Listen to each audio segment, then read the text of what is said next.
Don't let that happen to you. Don't let that happen to you. Don't develop such a lust for money that you start cheating God. That you start being dishonest with the Holy Spirit. Don't you get caught up in this love of money, lust of money thing, because you can be filling your heart, you can be yielding to the influence of demonic influence. And you know what could happen? You could, even through some sickness or disease, you can end up killing yourself. I'm not saying you're going to go out and commit suicide, you're going to fall down in church and die, but you could be going through the same thing. And next time you go to the doctor, you may not like what they come back and tell you. You may be doing this to yourself. Be careful. I guess I better go back to John. I hope somebody got something out of that. Now you see why it's taken me so long to get through the book of John. So Jesus, this is all going on. I made it through like 2 verses. All right, so anyway, Jesus knew what was going on. He knew that the Passover feast is happening, and my time's short. I'm getting ready to take care of business and go back home to Daddy. And he also knew that, he also knew that Satan, or Judas had allowed Satan to corrupt his heart, and he knew that Judas was going to betray him. He knew everything that was going on.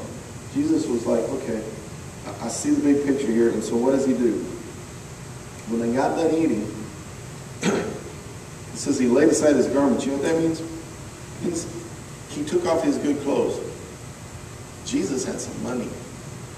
Jesus didn't dress like a beggar.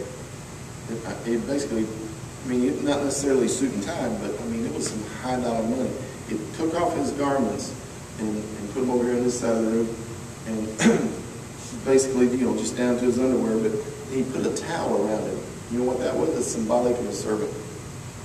He put a big towel around him.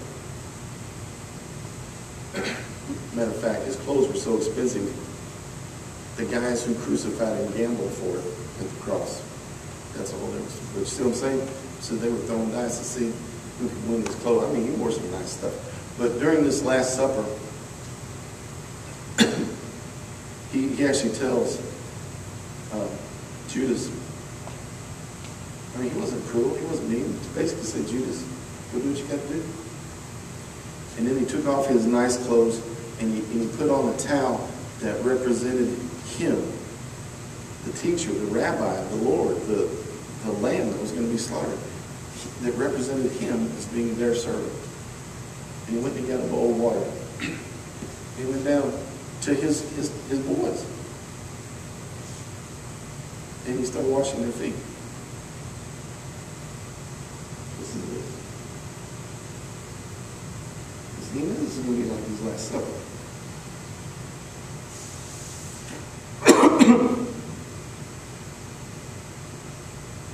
And when he got down to Peter, and you know Peter runs his mouth a lot. Peter says, Lord, what? Jesus, you can wash my feet?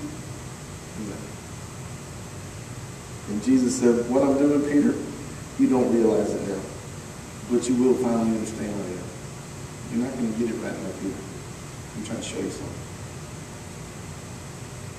Peter responds, Jesus, never am I going to let you wash my feet.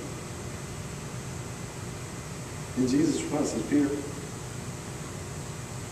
if you don't let me wash your feet, you won't even have any part of me at all.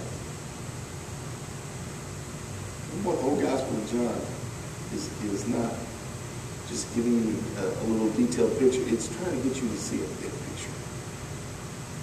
You need to get this whole CD series. So Peter kind of gets a little sarcastic response and says, well, Jesus, if you insist on washing me, don't just do my feet, do my hands. Do it all.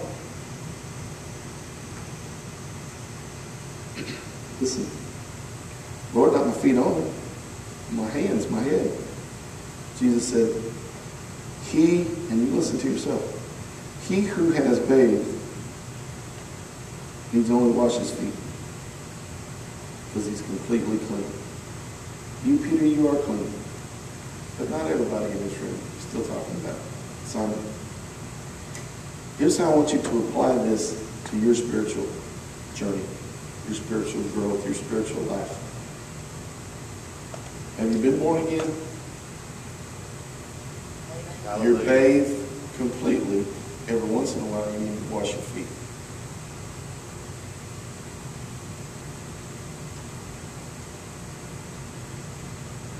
Get this spiritually. You don't need to be caught up in that religion that gives you this list of do's and don'ts that basically says every day you must get completely bathed again. Because you're really never really saved until you keep this huge list of do's and don'ts and do everything perfect. They're basically telling you that you got to spiritually bathe every day. Jesus is saying, look, when I make you clean, okay, you're clean. But you guys are traveling. You guys are on the journey. You're going through life, and every once in a while, you're going to need to just kind of wash your feet off a little bit. He was demonstrating something that you need to be getting a symbolic revelation in your mind. You've been born again. You're a Christian. You're bathed completely. Probably did some things this week that you need to wash off. Is this making sense to anybody?